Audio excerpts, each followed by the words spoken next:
Omilani ọmọ Soluade, gbàgòdòdó ọmọ oyè lẹ́kàn. Ìṣẹ́ òun mi ọ̀rọ̀ lóhùn mi o, Omilani bàbá dání ìṣẹ́hùn kó wá wí.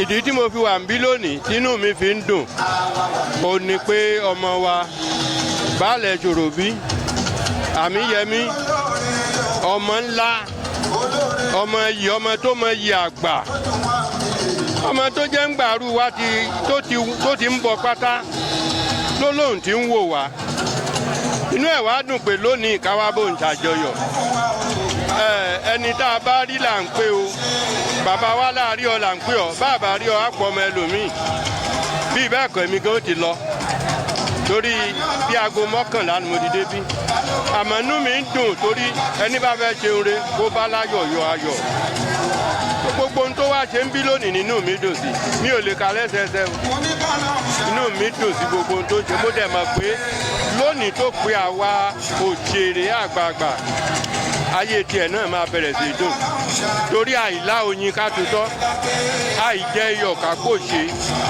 lágbára Ọlọ́run ọmọ tó pè wá síbi Baale Sorobi látòní lọ ó ti lówó ó ti lọ́lá ọlá rẹ̀ bẹ̀rẹ̀ sí níkún ọlá rẹ̀ ó bẹ̀rẹ̀ sí kókè òkè lẹ́mú máa ń ru sí o ọgbọ̀rọ̀ kápẹ́rẹ̀ afẹ́fẹ́ ló ń gbé lọ inú mi dùn o iyọ̀ mi dẹ̀kun ẹ ṣé o. ẹ ṣe àbá adáyẹ̀kọ́ ẹlẹ́ẹ̀kan. èmi ni Moses Omilani Adubi tí gbogbo ayé mọ̀ sí Egunleti.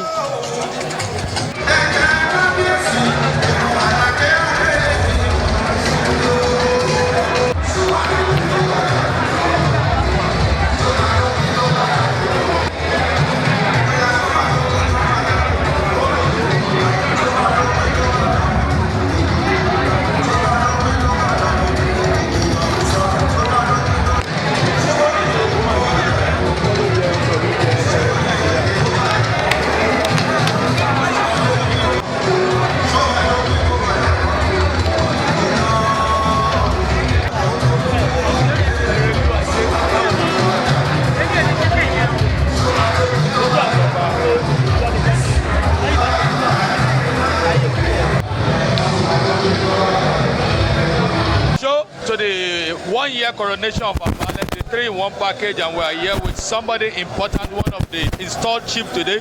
But they said, let's hear from the horse's man. Can we meet you by means of introduction, your name and your stake, sir? Yeah, thank you. My name is Ramani Ismail. I'm a Lagosian, from Egba to be precise. From where, sir? Egba to be precise. All right. How do you feel being honored here today, sir? I feel good. I feel good. I feel good for being honored. I am not the one that is being honored. You are the one being honored. Do you get it? You are the one being honored because it's a win-to-win. This is borrowing. The title is credited to journalists, all journalists. So not only me. So I'm just a symbol. Do you get it? That symbolizes all other journalists. That represents all other journalists. So it's a win-win for all of us. All right. Can you just tell me in a brief what actually makes you to accept this honor? I mean, this title. Well, I accept it because I know I deserve it.